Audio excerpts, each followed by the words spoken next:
rasa malu dan rasa bersalah saya yang dulu beberapa kali memberikan kepercayaan dan jabatan kepadanya. Saya memohon ampun kehadirat Allah Subhanahu wa Ta'ala, Tuhan yang Maha Kuasa, atas kesalahan saya itu. SBY menyesal pernah angkat Muldoko. Sama Pak, saya juga menyesal pilih dirimu 2 periode. Tampaknya SBY memang sulit, bahkan tidak mau belajar dari pengalaman. Untuk orang sekaliber SBY seharusnya tidak susah bagi dirinya menyadari jika mayoritas rakyat Indonesia saat ini sudah muak dengan tingkah lakunya dan keluarganya yang suka playing victim lewat curhat-curhatannya yang mengumbar kebaperan tiada henti. Pola SBY pasang tampang selalu dizalimi dalam berbagai kesempatan sebetulnya sudah lama terbaca, tetapi justru pola basi inilah yang terus-menerus dimainkan oleh SBY. Celakanya pola ini diturunkan oleh SBY kepada anak-anak dan menantunya. Makanya julukan keluarga baperan memang sangat cocok untuk mereka semua. Sebetulnya sempat ada rasa tidak tega melihat SBY dan keluarganya terus-menerus digebukin seperti ini. Karena pada dasarnya kita harus tetap berterima kasih atas segala jerih payahnya SBY selama menjadi presiden sekecil apapun itu. Begitu juga kepada semua presiden RI yang terdahulu. Apapun kekurangan dan kesalahan yang dilakukan mereka, kita harus tetap bisa menghormati dan berterima kasih kepada mereka. Pengertian seperti ini sudah seharusnya ada dalam hati dan pikiran seluruh rakyat Indonesia. Tetapi untuk saat itu, pengertian yang saya katakan tadi seakan-akan menjadi pengecualian bagi SBY. Ketika saya simpulkan, penyebabnya ia sikap SBY sendiri yang tidak mau diam introspeksi diri. SBY justru dengan penuh percaya diri terus mengumbar tampang terzalimi dengan segala curhatannya yang sebetulnya mengena kepada dirinya sendiri. Jadinya ya tinggal gampang saja naboknya. Kita tinggal membalikkan semua ucapan SBY kepada dirinya sendiri. Toh fakta dan kenyataannya memang seperti itu. Gemes sendiri kan jadinya melihat SBY yang pura-pura lupa pada rekam jejak dan sejarah yang sudah ditorehkannya di negara ini. Sejak awal AHY sudah menyeret pihak istana dalam urusan KLB Partai Demokrat. Berarti ya SBY ya jangan baper lah jika diseret juga dalam sejarah dualisme PKB yang pada akhirnya berujung pada pelengseran Gus Dur dari partai yang dideklarasikan dan dibesarkan oleh Gus Dur. Saya sudah menuliskan dalam artikelnya. Gus Dur tidak baper saat Menkumham di kabinet SBY justru menerima dan mengesahkan kepemimpinan PKB tandingan yang kontra dengan Gus Dur saat itu. Itu artinya SBY juga jangan baper jika karena Gus Dur ini nanti menimpa AHY saat Menkumham menerima dan mengesahkan Partai Demokrat versi KLB. Jika kita tarik lagi ke belakang, apakah SBY lupa jika AHY yang baru seumur jagung terjun di dunia politik tiba-tiba langsung menjadi ketum Demokrat? Jika kita mau merenungkannya secara objektif, pasti ada banyak kader-kader Demokrat yang lebih layak dari AHY yang sudah jadi korban karir politiknya diserondol dengan cara instan seperti itu oleh AHY. Apa iya ya? Tetapi kader-kader yang ikut membesarkan Partai Demokrat sejak awal, babat alas itu juga tidak baper tuh. Mereka sudah tahu sama tahu beginilah suka dukanya nyemplung di dunia politik.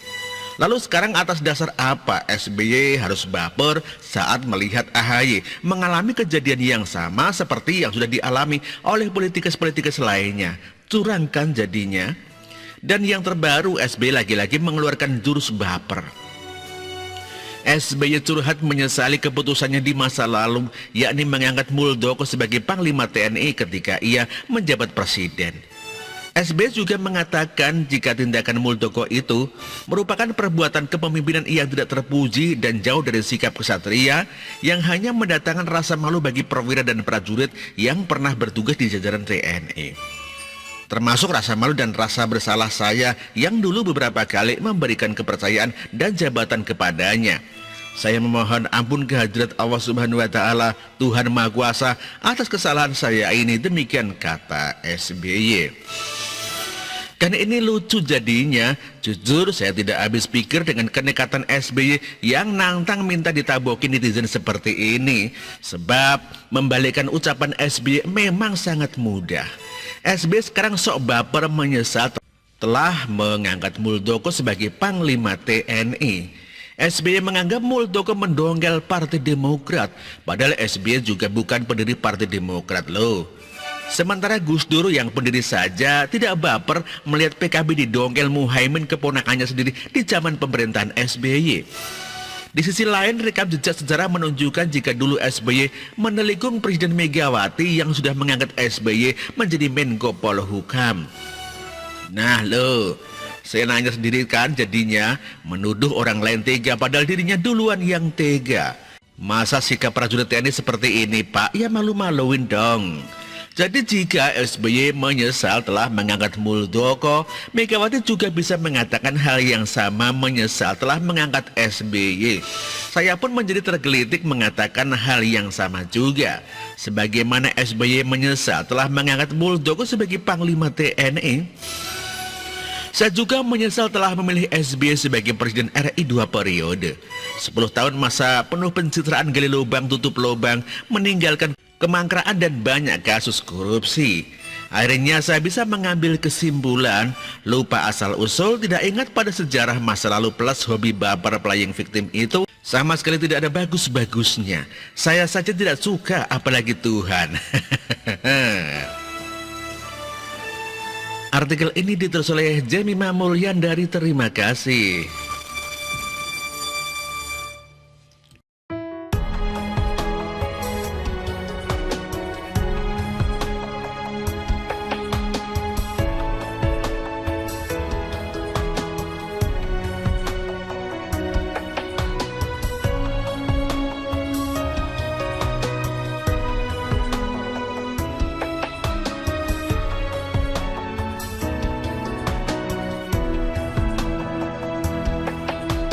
Bersih, jujur dan merakyat, berbuat demi masa depan kami. Sosok pemimpin tegas pemberani,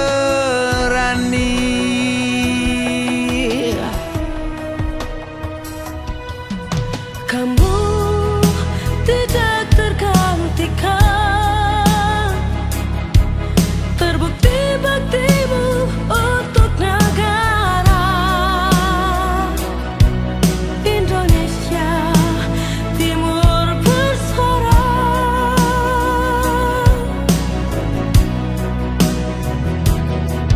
Siang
Indonesia.